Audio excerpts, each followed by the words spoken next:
네, 계속되는 AI 거품론 속에서도 구글과 아마존 등 빅테크 기업들은 오히려 AI 투자를 더 늘리고 있습니다. 기술 주도권을 놓치지 않겠다는 투자라는 해석이 나오지만 한편에서는 과잉 투자 아니냐라는 우려도 제기되고 있습니다. 어떻게 봐야 될까요? 네, 확실히 지금 시장에서 가장 많이 나오는 이슈거든요. 네. 그러니까 AI 거품이 아니냐 뭐 이런 이야기인데 그동안 이제 구글과 아마존 그리고 마이크로소프트 쪽에서 투자를 더 늘리다 보니까 오히려 이제 거품론이 더 커지고 있는 그런 과정들도 있었습니다. 근데 여기서 중요한 포인트가 있는데 지금은 이제 버블 붕괴 구간이 아니라요. 그러니까 과잉 투자가 이제 실제 수요로 걸러지는 구간에 가깝다라고 이해하시는 게 좋겠습니다. 일단은 그 큰 흐름을 보시면은 사실 1단계로 봤을 때 챗 GPT가 2023년에 등장을 하면서 AI 기대감이 폭발이 됐었고 2단계로 봤을 때는 2024년에 엔비디아 GPU가 부족 사태가 나오면서 데이터 센터에 대한 경쟁이 시작됐다. 그리고 2025년부터 현재까지 3단계로 봤을 때 빅테크들이 이제는 플랫폼 전쟁이다라고 판단이 하면서 사실 데이터 센터와 GPU, 전력 인프라 쪽에 천문학적인 투자가 계속 이어지는 것이거든요. 그래서 여기서 시장이 불안해하는 것입니다. 근데 아직 돈을 버는 회사가 확실히 AI 서비스보다 투자 규모가 더 커지는 것 때문에 계속해서 이런 이슈가 나오는 건데 그래서 이제 사실 이제 그 닷컴 버블까지는 뭐 맞냐 아니냐 뭐 이런 이슈가 이어지는 거거든요. 맞아요. 근데 이제 실제로 봤을 때 닷컴 버블과 지금의 큰 차이가 있는 게 뭐냐면요. 닷컴 버블은 이제 수요 없이 서버를 만들었다라고 보시면 되겠고 현재 AI는 수요가 먼저 터지고 그다음에 서버가 지금 현재 부족합니다. 그래서 실제 빅테크들이 줄일 수 없는 지출이 있습니다. 그래서 이 GPU와 HBM 메모리 쪽이라든지 그리고 또 데이터 센터 전력 인프라 쪽 이거는 이제 선택적 투자가 아니라 서비스 유지 비용, 인프라 비용이 필수적인 구간이다라고 보시면 되겠고 네. 그래서 투자를 갑자기 멈추기는 어렵다라고 이해를 하시면 되겠습니다. 그래서 지금은 어디를 봐야 하느냐? 빅테크가 확실히 반드시 사야 하는 산업은 버블일 수는 없는 것이죠. 네, 그렇게 이해를 하시면 되겠고 그러면 이제 AI 데이터 센터 밸류 체인 쪽에서 특히 이제 삼성전자와 SK하이닉스 쪽에서 AI 서버 한 대가 늘어날수록 확실히 HBM과 D램 쪽에서 이제 탑재량을 계속 증가하는데 이 과정 속에서 주가가 계속 훨훨 날아가는 것이고요. 그다음에 이제 데이터 센터 쪽에서는 당연히 전력 인프라 쪽에서는 당연히 시설 투자가 멈출 수는 없다라고 이해하시면서 필수 인프라 쪽으로 압축되는 장 속에서 확실히 AI 버블 이슈가 있어도 여기서 계속 그 해답이 있다라고 이해를 하시면 되겠습니다. 네, 이런 와중에 오픈AI와 삼성전자 그리고 SK하이닉스가 오는 3월에 한국 내 데이터 센터 착공을 시작한다고 합니다. 그동안 기대감만 있었던 상황이었는데 국내 AI 인프라 구축이 좀 구체화되는 모습이에요. 네, 현재 이제 오픈AI와 또 삼성전자, SK하이닉스의 이제 3월 한국 데이터 착공은 한국 AI 인프라 산업이 구체화되는 신호로도 볼 수 있을 것 같습니다. 현재 해당 프로젝트는 이제 포항과 전남에 각각 20메가와트 규모의 AI 특화 시설 2곳을 건설하는 것으로 예정이 되어 있는 상황이고요. 한국의 이제 HBM 반도체 강점을 활용을 해서 오픈 AI의 스타게이트 프로젝트 일부를 추진하는 것이다라고 이렇게 볼 수도 있을 것 같은데요. 이는 이제 한국 AI 데이터 센터 시장의 구조적 성장의 전환점으로도 볼 수 있을 것 같습니다. 이러한 이제 착공 소식에 SK하이닉스와 이제 삼성전자 주가에도 좀 즉각적인 반응을 보였던 것처럼 뭐 통신주라든지 뭐 전력 인프라, 건설주까지도 전반적인 밸류체인 전반의 긍정적인 신호로도 볼 수 있을 것 같습니다. 네, 이렇게 AI 확산으로 전력 수요가 급증하는 가운데 SMR 개발을 지원하는 SMR 특별법이 국회에 통과됐습니다. 자, AI 시대의 전력 인프라 확보가 핵심 과제로 떠오른 만큼 이 SMR 특별법을 통해서 지원이 본격화되는 모습인데요. 자, 이 SMR 관련주들 다시 한번 관심을 받을 수 있을까요? 네, 확실히 요즘에 그 AI 데이터 센터 전력 수요가 급증을 하고 있고 그다음에 탄소 중립까지 맞춰야 되다 보니까 SMR은 결국에는 필요하다라는 그런 이론이 공감대가 되게 커졌고 네. 그게 법 통과로 이어지는 그런 과정이다라고 이해를 하시면 되겠습니다. 정부가 5년마다 SMR 시스템 개발 기본 계획을 수립해야 되고 원자력진흥위원회 쪽에서 SMR 개발 촉진위원회를 설치를 해서 주요 사항을 이제 심의, 의결하는 체계로 들어갔고요.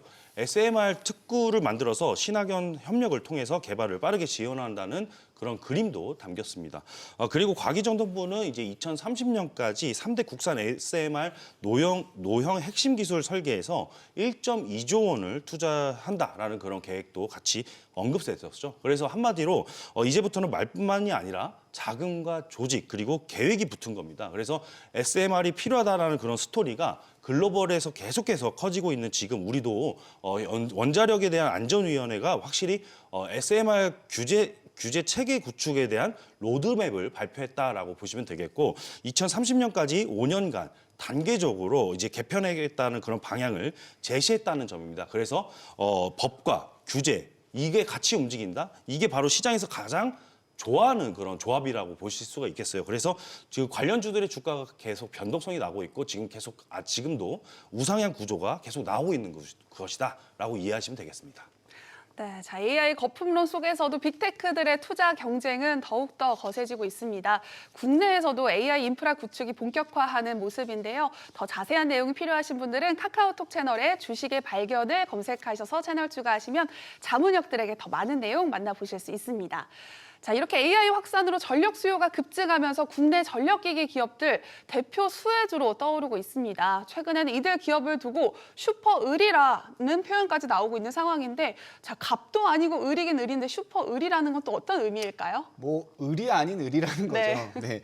최근에 이제 그 AI 데이터 센터 확산으로 인해서 이제 K 전력기기 기업들이 이제 슈퍼을로 떠오르면서 미국 고객사가 이제 세금까지 대신 내주는 이제 공급자 우위 시장을 좀 누리고 있기 때문인 것 같고요. 현재 이제 미국의 노후 전력망 교체라든지 그리고 AI 클러스터 전력 수요가 좀 폭증을 하면서 변압기나 이제 차단기 품귀 현상이 좀 심각해졌고 일부 고객사들은 이제 관세는 우리가 내고 물건만 달라 이런 사례가 나올 정도로 이제 공급자 우위 시장을 좀 누리고 있는 상황이라고 볼 수 있을 것 같습니다. 실제 이제 HD 현대일렉트릭이라든지 뭐 LS 일렉트릭 그리고 효성중공업 같은 이제 일부 기업들은 실제 수주와 실적 횡보가 지금 굉장히 좋습니다. 이런 현상은 아무래도 AI 인프라 이제 슈퍼사이클과 좀 맞물린 이제 구조적 현상으로 좀 볼 수 있을 것 같고요. 그래서 이제 슈퍼을이라는 말이 나올 정도로 지금 호황을 보여주고 있는 상황입니다. 그리고 이제 데이터 센터 하나가 100만 가구 전력 소비를 좀 요구하는 그런 상황에서 한국의 이제 기술력과 이제 생산 능력이 글로벌 표준으로 좀 자리를 잡았고 북미 외에도 일본과 이제 중동 수출까지 좀 다변화하고 있는 상황이라서 당분간 이런 흐름은 좀 이어질 것 같고요. 2026년도 수출은 한 100억 달러가 좀 돌파될 것이다. 이런 예상까지 좀 나오고 있는 상황입니다. 네, 자, 이렇게 호황 속에서 K 전력기기 기업들 뭐 수주나 실적 면에서 아주 좋은 결과가 나올 수밖에 없을 것 같아요. 네, 그래서 지금 현재 전력기기 3사에 대한 어떤 실적을 보시면요. 네. 말 그대로 숫자가 다 말해주고 있습니다. 작년에 매출과 영업이익 쪽에 모두 사상 최고치를 갈아치고 있고 지금 현재 HD 현대일렉과 이제 LS 일렉 쪽 이쪽에서 모두 매출이 4조 원을 넘어섰고요. 그다음에 효성중공업은 6조 원에 육박합니다. 그래서 이게 그냥 단순히 운 좋게 한 해가 잘 나왔다라고 이해하시면 안 되고 왜냐하면 이제 보시면 수주 잔고가 계속 쌓여 있다라고 이해를 하시면 되거든요. 그래서 보시면 효성중공업이 약 11조 9천억 그리고 HD 현대일렉 쪽에서 10조에서 11조 사이가 나오고 있고요. 그다음에 이 LS 일렉트릭이 약 5조 원 수준입니다. 그래서 이것을 다 합치면 27조 원 이상인데요. 그래서 이제 5년치일감이 이미 확보됐다라고 이해를 하시면 되겠습니다.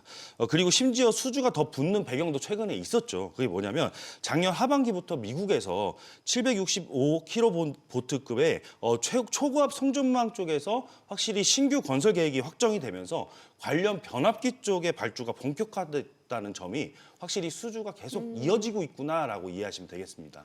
네, 말씀해 주신 것처럼 데이터 센터와 전력망 교체 이슈가 미국에 집중된 만큼 자, 현재 전력기기 슈퍼사이클 역시 미국을 중심으로 전개가 되고 있는 건지 궁금하네요.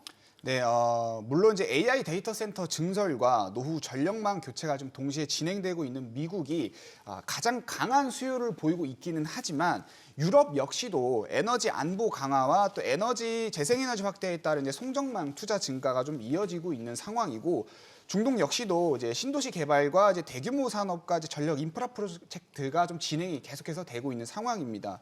그리고 이제 아시아 신흥국들도 도시화와 이제 산업화로 전력 설비 수요가 좀 구조적으로 증가를 하고 있는 상황이고요. 그래서 효성중공업 같은 경우에는 이제 노르웨이에 변압기를 또 진행을 하고 있고 영국과 스웨덴 쪽에는 유럽 프로젝트를 또 같이 따내고 있는 상황입니다. 그리고 HD 현대일렉트릭은 또 호주와 스웨덴 쪽에 고압 차단기 수주를 따냈고 LS 일렉트릭은 스페인과 인도네시아 법인을 통해서 수주를 좀 확대하고 있는 상황이거든요. 그리고 이제 중동과 동남아 AI 프로젝트도 좀 가세를 하면서 앞서 말씀드렸던 이제 세계 기업의 전략 인프라 수주 잔고가 27조 원을 좀 넘어선 상황이란 말이죠. 결국에 이제 북미가 촉매 역할을 하고 있는 상황인 건 맞지만 전 세계적으로 이제 전력막 재정비와 또 전력 인프라 확장이 동시다발적으로 진행되고 있는 이제 구조적 사이클로 보시는 게 더 맞을 것 같습니다. 네, 자, 한편 11조 원 규모의 서해안 에너지 고속도로 사업 수주를 위해서 업계의 경쟁이 굉장히 치열합니다. 일단 4개의 회사로 추려진 모습인데요. 이 사업을 따내면 거의 잭팟이 터졌다라고 볼 수 있지 않을까요? 네, 확실히 이게 새만금 쪽에서 만든 태양광 풍력 전기를 수도권으로 이제 보내는 국가 핵심 인프라라서 규모만 11조 원이고요. 그다음에 향후 후속 구간까지 이어질 가능성이 상당히 크다라고 보시면 됩니다. 그래서 전력기기 회사들이 총력전에 지금 들어간 모습이겠고요. 네. 그래서 이제 현재 구도가 4파전으로 이렇게 예상이 되는데 그래서 효성중공업과 HD 현대일렉트릭, 그다음에 LS 일렉트릭과 일진전기까지 이야기가 나오는 것인데요. 여기서 중요한 포인트가 있습니다. 확실히 이번 수주의 핵심은 단순 납품이 아니라 HVDC 쪽에서 이제 확실히 이게 해외 물량이 아니라 국산화에 대한 실적이 같이 붙는 플러스 알파가 붙는 구간이다라고 해서 이게 되게 상당히 지금 중요하다라고 볼 수가 있겠고 네. 그래서 이제 지금 먼저 확보하는 회사가 확실히 사실상 입장권을 확보하겠다라고 이게 공표를 할 수가 있습니다. 그래서 지금 현재 기술과 시험, 증서를 그 과정의 경쟁을 동시에 지금 진행하는 구간이다 보니까 어느 회사가 지금 유력하냐라고 질문을 하신다면은 지금 당장은 단일 승자가 나오기보다는 확실히 구간별 설비별의 분할 발주 가능성으로 보셔야 된다. 그러니까 어느 기업이 이탈한 것보다는 동시다발적으로 수주가 들어올 수 있구나라고 이해하시는 게 중요합니다. 그래서 그 송전망은 이제 변압기라든지 변환설기, 전력 보상 장치나 케이블이 다 달라서 한 회사가 전부 이렇게 맡기는 어렵거든요. 그래서 즉 4개의 회사가 모두 공급망에 들어갈 확률이 높고 다만 이제 누가 탄력하느냐보다는 누가 레퍼런스를 먼저 확보하느냐 이 과정에서 주가 업사이드가 먼저 열릴 것이다라고 말씀을 드리겠습니다. 네, 자 이렇게 K전력기기 기업들 호황이다라고 말씀해 주셨는데요. 지금의 호황이 일시적인 사이클일지 아니면 장기적으로 슈퍼 사이클을 맞이할 수 있을지 궁금하네요. 네, 일단은 현재 이제 미국과 유럽의 이제 노후 전력망 교체라든지 그리고 이제 재생 에너지 확대에 따른 이제 송전 인프라 증설 그리고 AI 데이터 센터 증설에 따른 이제 고압 설비 수요 증가는 단기적인 이벤트는 아니고 수년 단위로 지속될 가능성은 현재 높은 그런 상황입니다. 실제로 이제 전력 인프라 같은 경우는 이제 북미 중심의 수주 잔고가 역사적인 고점권에 또 있고 공급 부족으로 협상력도 개선된 게 현재 팩트입니다. 다만 이러한 흐름이 장기적인 것으로 이어질 것이냐라는 걸 놓고 봤을 때 공급 흐름을 좀 같이 봐야 됩니다.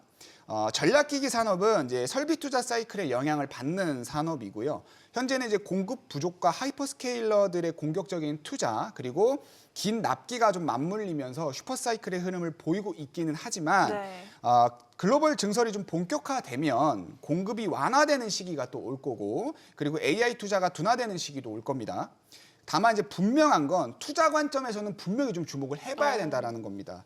특히나 이제 현재 시장은 AI 밸류체인 안에서 실적 가시성이 더욱더 뚜렷한 그런 분야의 옥석 가리기가 굉장히 중요하고 그러한 부분들이 본격화되고 있는 시점입니다. 앞서 말씀드렸던 이러한 전력기기 흐름들은 분명한 구조적 수혜를 좀 받고 막대한 수주 잔고를 기반으로 해서 수익 가시성이 분명한 구간에 와 있는 상황입니다. 그래서 전성시대가 좀 영구적으로 갈 것이다라고 단정하기는 어렵지만 네. 적어도 중장기적인 흐름으로 놓고 봤을 때 한 2년에서 3년 정도 기간 동안은 가시성이 높은 산업 구간으로 보는 게 맞습니다. 네, 자, 한편 최근 일론 머스크발 우주 태양광 기대감이 테슬라의 투자 심리를 자극하고 있습니다. 만약에 우주에서 생산한 전력을 정말로 지상으로 보낼 수 있는 시대가 현실화된다면 국내 전력기기 기업들 좀 새로운 먹거리가 될 수 있지 않을까 싶어요. 네, 그 머스크가 말하는 지금 우주 태양광이 현실화가 된다면 K 전력 설비 쪽에서도 기회는 열리겠죠. 네. 근데 이제 여기서 중요한 건 당장의 1차 수혜적인 측면에서는 조금 제한적인 부분도 있습니다. 왜냐하면 이제 기간적인 어떤 요소도 있고 수익성 논란도 같이 있긴 하거든요.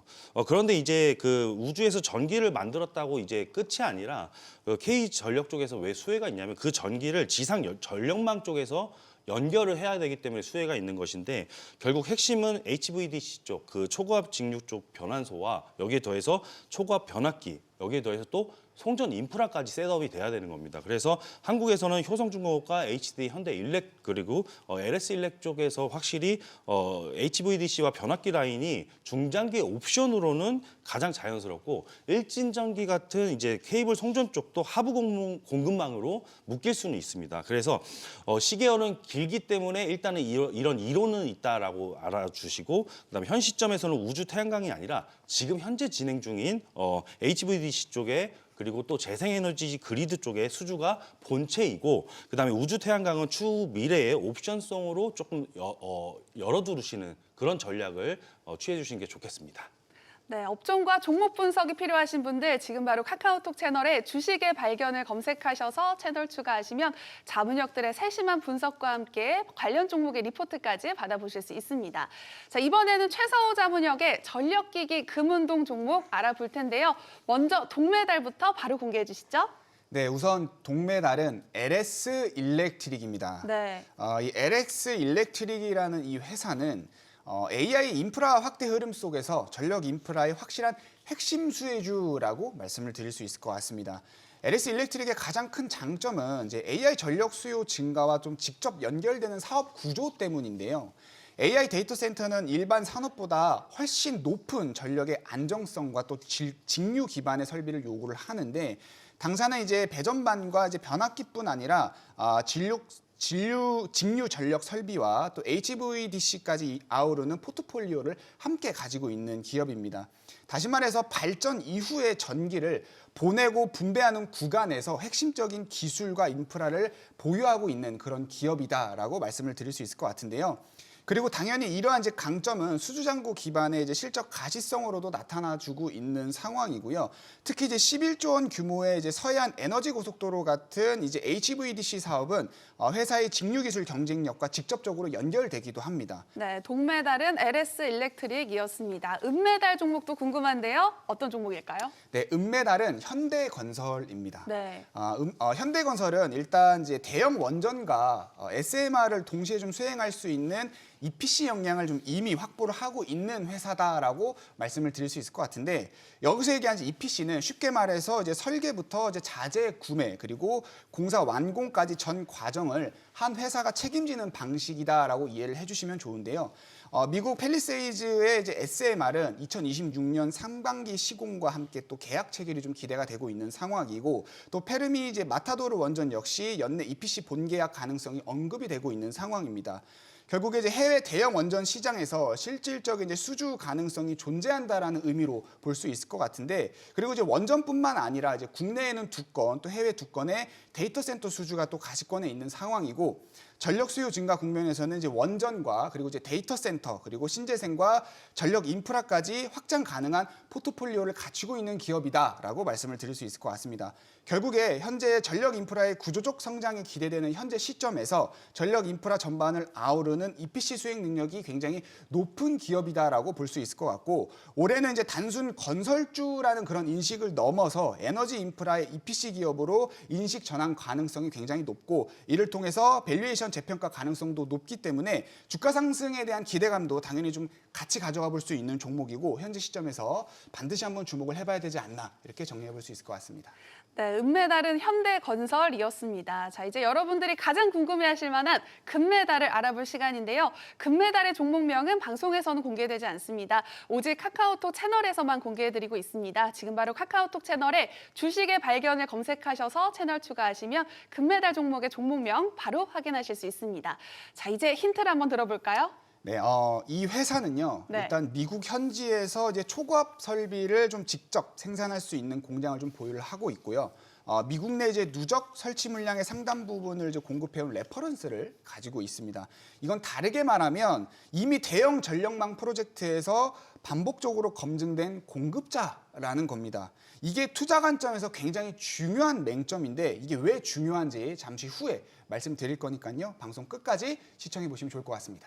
네, 금메달로 선정한 이유가 더욱더 궁금해지는데요. 이유가 뭘까요? 네, 현재 시장을 보면 전력 수요가 늘어나도 이를 이제 감당할 이제 초고압 변압기라든지 이제 리액터를 생산할 수 있는 업체가 굉장히 매우 제한적인 상황이기 때문에 현재 전력망 투자의 핵심은 지금 당장 설치 가능한 초고압 설비를 누가 그리고 얼마나 빨리, 얼마나 많이 만들 수 있느냐가 핵심입니다. 그리고 이 회사는 미국 현지에서 초고압 설비를 직접 생산할 수 있는 공장을 보유를 하고 있고 미국 내 누적 설치 물량의 상당 부분을 공급해온 레퍼런스를 가지고 있는 회사입니다. 이건 단순한 기술 보유가 아니라 이미 대형 전력망 프로젝트에서 반복적으로 검증된 공급자라는 그런 의미로도 우리가 볼 수가 있는데 신규 진입자가 아니라 기존 공급 체계 안에 들어가 있는 업체라는 거죠. 그리고 이제 최근에는 북미 대형 유틸리티형 이제 초고압 설비를 수천억원 규모로 수주를 했는데 계약이 장기간에 걸쳐서 진행이 되기 때문에 일회성 매출이 아니라 중장기 실적 가시성 역시 이미 확보가 됐다라고 우리가 볼 수 있습니다. 그리고 이제 관세 비용을 일부 반영했음에도 최근 이제 중공업 부분 같은 경우는 영업이익률이 한 20% 이상을 좀 상회를 했고요. 이거는 원가 부담이 있었음에도 불구하고 제품 경쟁력과 이제 가격 협상력이 유지가 됐다는 의미로도 볼 수가 있고 수익 구조의 탄탄함을 보여주고 있다라고도 해석을 해볼 수가 있습니다. 그리고 이제 고객사랑 이제 비용 보전 협의가 진행 중이라는 부분도 우리가 좀 같이 볼 수 있는데 이거는 수익성 방어 여지도 여전히 좀 존재를 하고 있구나라고 해석을 해볼 수가 있고요. 여기에 더해서 이제 유럽과 그리고 중동 수주 개선이라든지 HVDC나 이제 친환경 GIS 같은 이제 고부가 제품 확대가 좀 병행이 되고 있는 상황이라서 특정 지역이라든지 그리고 일부 제품에 의존하지 않아도 되는 구조를 가지고 있다라고도 볼 수 있을 것 같습니다. 결국에 이 회사의 핵심은 초고압 전력망에서 이미 검증된 현지 생산 능력과 레퍼런스를 갖춘 희소한 공급자라는 거고 전력망 투자 확대 국면에서 구조적으로 유리한 위치에 있는 상황이기 때문에 현재 투자 관점에서 반드시 한번 주목을 해봐야 되는 기업이다라고 정리해 볼 수 있을 것 같습니다. 최성호 자문역이 직접 선택한 금메달 종목의 종목명 너무너무 궁금하실 텐데요. 지금 바로 카카오톡 채널에 주식의 발견을 검색하셔서 채널 추가하시면 종목명 바로 확인하실 수 있고요. 분석 리포트까지 만나보실 수 있습니다. 그리고 주식에 대한 모든 것을 정리한 기초 전자책도 함께 드리고 있으니까요. 친구 추가 꼭 해주시기 바랍니다. 모든 투자의 최종 판단과 책임은 투자자 본인에게 있습니다. 현명한 투자하시기 바랍니다.